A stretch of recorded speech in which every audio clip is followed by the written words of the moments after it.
डोक्यावर दगड टाकला. हा केवढा अमानुषचा कळस आहे. झोपलेल्या कुत्र्याच्या डोक्यावर दगड टाकला. हा केवढा अमानुषचा कळस आहे. विरोधी पक्षनेत्या किशोरी पेडणेकर सध्या आपल्यासोबत आहेत.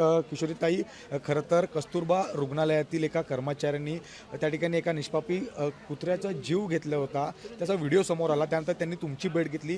त्या संदर्भात त्या सर्व नागरिकांची एक मागणी आहे की त्या व्यक्तीला त्या ठिकाणी निलंबित करावं. तुम्ही माझं वैयक्तिक मत पण तेच आहे. कारण एखादा निष्पाप प्राणी डॉग जो त्या कर्मचाऱ्यांच्या वसाहतीमध्ये प्रिय होता, 12 वर्षाचा तो डॉग होता, थोडासा स्ट्रीट डॉग होता आणि झोपलेल्या अवस्थेत त्याच्यावर 5 किलोचा दगड त्याच्या डोक्यात घातला. एक सेकंदही त्याला काय हे मिळालं नाही. जागच्या जागी ते बिचारं शांत झालं. मी ह्या गोष्टीला फार हे, कारण आम्ही संवेदनशील लोक आहोत.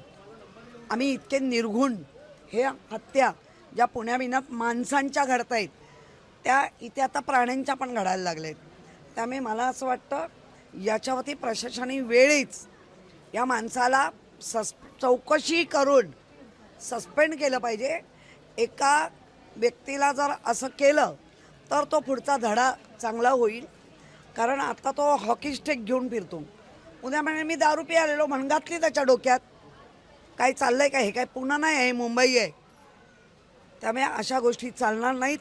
आणि तो कर्मचारी आहे, वॉर्डबॉय आहे. तुझं काम सोडून नको ते काय करायला गेलं. त्यामुळे तिथल्या वसाहतीतले लोक आले, त्या सगळ्यांनी सांगितलं हा दहशत करतोय. आणि अशा दहशतीला महानगरपालिकेच्या AMC, DMC आणि जे कस्तुरबाचे पवार या लोकांनी सगळ्यांनी याच्यावर कडक कारवाई करा, सस्पेंड करा. आणि परत त्या प्रेमायसेमध्ये हा कुठेही दिसला नाही पाहिजे. दया माया दाखवायची नाही. तुझं कुटुंब आहे तर त्या मुक्या जनावराचं तुम्ही जीव कधीही घेणार काय? मागच्याला आठवत आहे 12व्या मजल्यावरना मांजर, त्याला शिक्षा झाली कोर्टातून, तशी शिक्षा ह्यालाही झाली पाहिजे. तुम्हाला भेट घेऊन गेलेले आहेत, तुम्ही सुद्धा डीनसोबत चर्चा केलेली आहे, तुम्ही सुद्धा या संदर्भातली मागणी करताय, तुम्ही या संदर्भात पाठपुरावा करणार? मी त्यांना असं सांगितलं आहे की पहिली चौकशी करा. डायरेक्ट सस्पेंड केलं तर कोर्टातून येईल.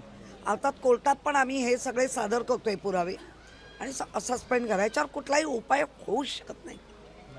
ताई, खूप खूप धन्यवाद. तर खरं तर त्या कर्मचाऱ्याला सस्पेंड करावा अशी मागणी हा विरोधी पक्ष नेत्या किशोरी पेडणेकर यांच्या माध्यमातून सुद्धा करण्यात येते. व्हिडिओ जर्नलिस्ट राजेश धोत्रेसह मी जय पवार, जय महाराष्ट्र, मुंबई.